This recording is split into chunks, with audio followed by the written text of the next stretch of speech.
लेकिन खा रहा है तो पहला काम नो सेंटर मारने का, ठीक। बाकी लोग भी अब आएंगे धीरे धीरे। 5 मार्च में ट्रेनिंग पूरी हुई है और ट्रेनिंग के बाद अब सीधे जो है मैंने कहा कि सब लोगों को एक बार आना सबको, अगर छुट्टी मिलेगी सबको तो एक साथ सवाल आएंगे, नहीं तो थोड़ी देर तक आएंगे। तो चूंकि फिलहाल ट्रेनिंग के बाद पहली बार आपके बीच में आए हैं तो मैं सोचा आपसे मिलवा दें ताकि आपको मुझे प्रेरणा बने।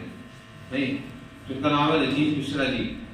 आमतौर पर लोग कहते हैं साहब पंडितों को नौकरी नहीं मिलती है साहब, तो जनरल कास्ट वाले नौकरी मिलेगी, चौहानों को नहीं मिलेगी, पंडितों को नहीं मिलेगी, बंदियों को नहीं मिलेगी, सारी नौकरी एससी वालों की है। ऐसा कुछ बिल्कुल नहीं है। आपको योग्यता होनी चाहिए, तमाम योग्यता वाले आदमी हर कैटेगरी में है, जनरल में भी, एससी में भी, बीसी में, सब में है। और जो योग्य आदमी है वो कामयाब हो रहा है।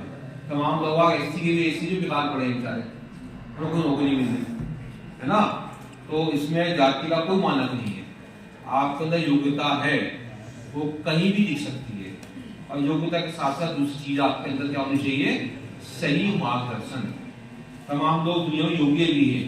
अब आपने क्या क्या अप्लाई कर रखी है, बीए बीएससी करने के बाद सेंटर से पीडीसी करा, यहाँ तैयारी करी स्टूडेंट की स्टेनों की, और उसके बाद स्टेनो बन गए।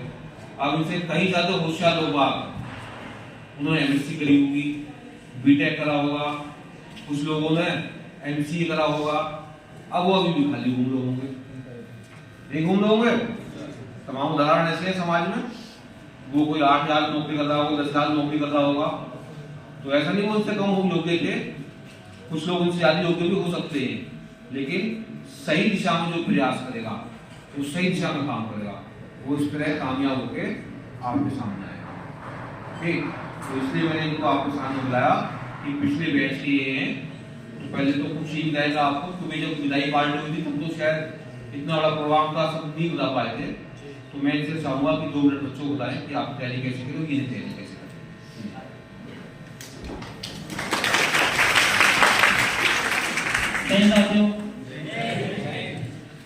सबसे पहले मैं कहना चाहूँगा कि सबसे पहले जैसे गुरु होते हैं, गुरु जी का सम्मान करना चाहिए अपने टीचर्स लोगों का।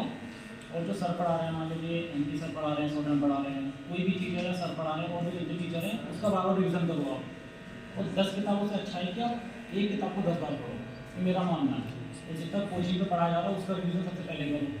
अब यहाँ पे अपने सेंटर की बात है, हम लोग लगभग एक कैश था हमारा, हम जितने स्टूडेंट करते थे यहाँ पे 20-25 के बार में करते थे, बाकी थोड़ा खाना बनाते थे। तो एमपी सर स्टूडेंट कराते थे हमें। तो हमारे बैच का एक सिंगल बच्चा भी फेल नहीं हुआ है, मतलब पूरा 100% रिजल्ट रहा है हमारे कोचिंग सेंटर का। तो इसके लिए मैं एमपी सर को बाकी सब स्टाफ को बहुत बहुत मतलब इनका बहुत मेहनत भी रही थी। सर अपना बिल्कुल 9 बजे करेक्ट आ जाते थे हमारे, बिल्कुल 1 मिनट भी लेट, हम लेट हो जाते थे लेकिन सब लेट नहीं होते थे। और सर भी कहते थे चाहे बारिश हो, तूफान, आंधी कुछ भी आ जाए तो हम पढ़ाएंगे। तो वही चीज़ आप लोग मेहनत करो बस, बार बार अपना गुरु का सम्मान रखो हमेशा, और बार बार रिविजन करो। 10 किताबों से अच्छा एक किताब को 10 या 20 बार पढ़ो, ठीक है। और किसी को पूछना सवाल आपके मन में? सवाल तो नहीं इनके पास में।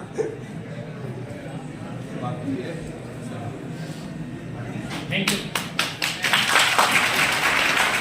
देखिए बहुत ही कम शब्दों में रजीत मिश्रा जी अपनी बात बताई, बड़ी महत्वपूर्ण बात है कि 10 किताब मत पढ़ो। अक्सर क्या होता है किताबों कंफ्यूज हो जाती है, किताब जो मार्केट नई चीज आई उसी को लेकर आकर्षित हो गए, है ना भाई। तो युवा वर्ग है, कभी क्या होता है जब कोई भी नई लड़की आई देख के उसके पीछे भागने लगे, तो वो किताबों का दाम रखा आप लोगों ने। तो फिक्स रहो, है ना भाई। राम हमारे आदर्श हैं। राम आदर्श का मतलब क्या है कि एक पत्नी व्रत धारण करा जीवन में, ठीक। चाहे वन चलेगा चाहे छोड़ दिया, पत्नी एक ही रही। ऐसी पढ़ाई में भी आपका लक्ष्य एक होना चाहिए। एक लक्ष्य होगा तो आप जीवन में कामयाब होंगे। किताब भी मैं भी आपसे कहता हूं, उन्होंने बताया जीके की बड़े किताब खरीदो, उसे पढ़ो बार बार, और करंट के लिए अखबार पढ़ो, मैगजीन पढ़ो, बात पढ़ो, ये कि तैयार है। अब 20 किताब देकर रख लोगे उसमें कंफ्यूजन आपको ही मत होगा, क्योंकि हर राइटर अपनी बात को अपनी तरह से कहता है। एक तो वही पॉइंट की बात उन्होंने बताई। और इसके अलावा देखिए नया विज्ञापन तैयार है, आप लोगों फॉर्म भी भरा होगा, ठीक है। तो हम तो कोई आज दुनिया की बात नहीं करते, जो काम हमने करा वही आपको बताते हैं। भाई ये उदाहरण आपके सामने है, इन जैसे और 60% लोग ट्रेनिंग कर रहे हैं, और इससे पहले भी पूरे उत्तर प्रदेश पुलिस में चर्चा ऐसी बात होती है कि स्टैनो अगर मिलेंगे तो ठाकुरदार रामपुर सेंटर से मिलेंगे, पहले वाले बैच में बेची रहा है, ठीक है।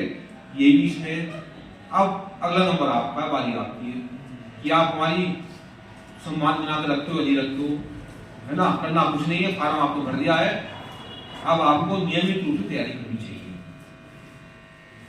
ठीक है। जो तैयारी करेगा कामयाब वही होगा, यहाँ बुला के मंच को बुलाने का मौका उसको ही मिलेगा जो कामयाब होगा, ठीक है।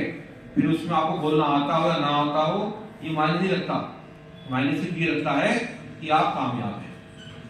नहीं, अब मनमोहन सिंह प्रधानमंत्री थे, बोलना नहीं जानते थे, तो भी उनकी बात में सबके वजन था प्रधानमंत्री के, अब वाले प्रधानमंत्री बढ़िया बोलना जानते हैं, नहीं। तो वजन बोलने आने से नहीं है, वजन इस बात से है कि आपके पास क्या योग्यता है, क्या आपके पास पद है, क्या आपका जीवन में अचीवमेंट है, ठीक है भाई। तो आप सभी को तैयारी करनी चाहिए। जो नया विज्ञापन आया है इसमें सभी फार्म आपने भर दिया है, इसकी तैयारी करें। इसके अलावा और जो भी आपके फार्म भरते हैं सबकी तैयारी लगातार करें। अब देखो मौसम बढ़िया हो गया आपके अनुसार, अब तक ठंड का बहाना था, ठंड का बहाना भी खत्म, अब सभी नियमित को पढ़ना है, आपके लिए हम लगातार काम करा ही रहे हैं। आप देख लो कितना आपने सेंटर संभा लिया है, काम हो रहा नहीं हो रहा, अब आपको अच्छा लग रहा होगा। सारी क्लास सब कुछ वेल मेंटेन करने जा रहे हैं। लड़कियों की जो टॉयलेट की जो समस्या थी कुछ दिनों से 2-4 दिनों की है, लेकिन कल या परसों से नई टॉयलेट जो बनवा दी है वो चालू हो जाएंगे, ठीक है। तो सारा काम बिल्कुल व्यवस्थित तरीके से हम अपनी जिम्मेदारी निभा रहे हैं, आप अपनी निभाएं, ठीक। किसी क्लास में कोई शिकायत हो, टीचर नहीं पढ़ा रहा, कोई और समस्या तो हमें बताएं, ठीक है भाई, और पूरे मन से अपनी तैयारी, ठीक। चलिए किसी बात नहीं।